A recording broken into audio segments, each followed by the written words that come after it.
Hello, everyone. Welcome back for another lesson on selling your merch online. And right now, we're just going to dive right back into Canva and talk about what it looks like when you've chose a template or something to post. So the first thing I'm going to jump into is let's just choose my album art. I think it's just a great basis to understanding where we are. And after you've been in here, let's say you've created something really fun, you've added all these elements to what you're about to post, and let's just talk about what that looks like. Okay, so once you're in this part of the dashboard, to the left, you're going to continue to see a menu of options. Now it's broken down to by design, which is what you're in, the template. It'll actually show you some examples of different things people have used it for. And this right here is a basic Instagram post template. So it's going to give me a lot of Instagram suggestions.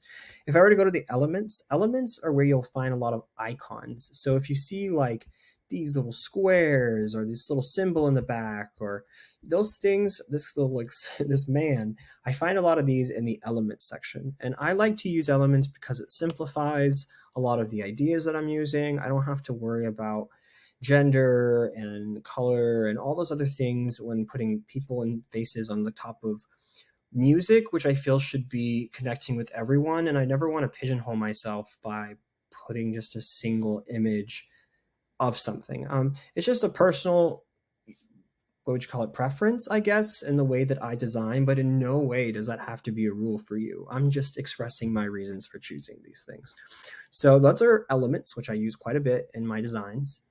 Your brand hub is obviously where you would put all of your stuff. So this is where you'd find your logo, you'd find your colors, you'd find your fonts, you'd find photos that you like to use often. This is where you put all that stuff. I use so many different of these things that it doesn't make sense for me to put that here yet. I'm sure now that they've opened it up to add multiple logos and that kind of a thing, maybe I should, but for now, this is where to find it and you can give it a try.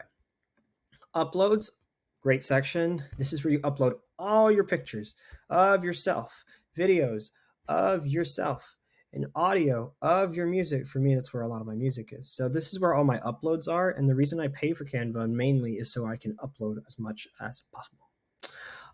Below that are the texts. So if I'm going to add a text box to something, that's where I do it. I can manipulate that text in so many ways. I've used a lot of these options for various forms of text, for stories that I'm trying to get people's attention, swipe up links, Instagram posts.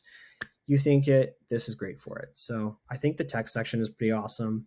The draw section is very new. I'm not a very good drawer. So for me, that's the extent of what I would do with this. But if you're an artist with a stylist and you want to get more hands-on with your designs, and especially with graphic design, this could be really helpful. I do believe there's a lot of better programs for that very specifically, but this program, Canva, is meant to be for people who are learning graphic design and becoming familiar with its capabilities. In no way do I think it's really meant to replace the professional programs that exist that do this on a scale that's just unmatched. So moving down from draw, we're going to go down to projects, and this is just a quicker way for you to get to your projects. I don't use that very often. Once again, apps. These are the apps that you can use to affect your posts in various ways, right? Various ways. It goes from top to bottom. It's what apps are. I suggest you go through it, familiarize yourself. And past that, these are photos, but photos that are supplied by Canva. So these are probably like iStock images or something like that, where they have a licensing deal for you to use these images. So let's say you ran out of content or you're putting together like a mood board or giving examples of the type of content you could create for somebody or for yourself. You can use these photos to do that and create a lot of mock content, as you will. And then backgrounds. Let's say you just want a background for your photo or something like that. Same deal. It's a lot of stock imagery that they have licensed for you, and you get to use it. There are free ones versus paid ones. And if you see these little like pro, like crowns, that means that you have to pay to use those. But there are free versions, as you can see. So that's that little side menu and what it shows you. To the right, you're going to see the actual post or the imagery that you're creating using all of these elements. It's pretty cool. You can click on pretty much any element that you've made and move it around. What I also love is it has guiding. Oops. I press something. It has guiding features. So if you want to know if something's center, or if it's just a little off center, or even if it's perspective to other pieces on the post, it'll tell you if it's center. That is awesome because I don't have very good eyesight. So if I don't have something that kind of guides me where things go, it can look a little wonky. So I really appreciate having those little guides. So everything from the images to the text, you could just kind of manipulate things around until you have exactly what you want. And then when you have something that you want and you're like, okay, this is a great post, but I mean, I kind of want to like maybe change the colors. You come up here. Oh, well, maybe I want it to be red. Oh, that's kind of fun. You can even animate the post. So if I wanted to have like cool effects, I can do that. And in the process of exporting, you can make it a video or a GIF and it'll still create that motion. If you do a picture, obviously it won't. You could also time that animation, how many times you want it to go if it's a GIF or how long it'll take, which is pretty great. This will also control how long a piece of music plays on a post if you export it as a video. So timing is important when you add music to your posts. That'll be under your downloads. Remember, uploads. And then the position of something. So like if you want something to be in the foreground, you can actually manipulate it through position. Just click position. It'll send you to the back, to the front, forward, top, and middle. It helps you kind of just manipulate things more basically as you move through creating a piece of content that you're really proud of. And up here is just more text options. Obviously, these are very familiar options if you've done any sort of textual work. So this is all there.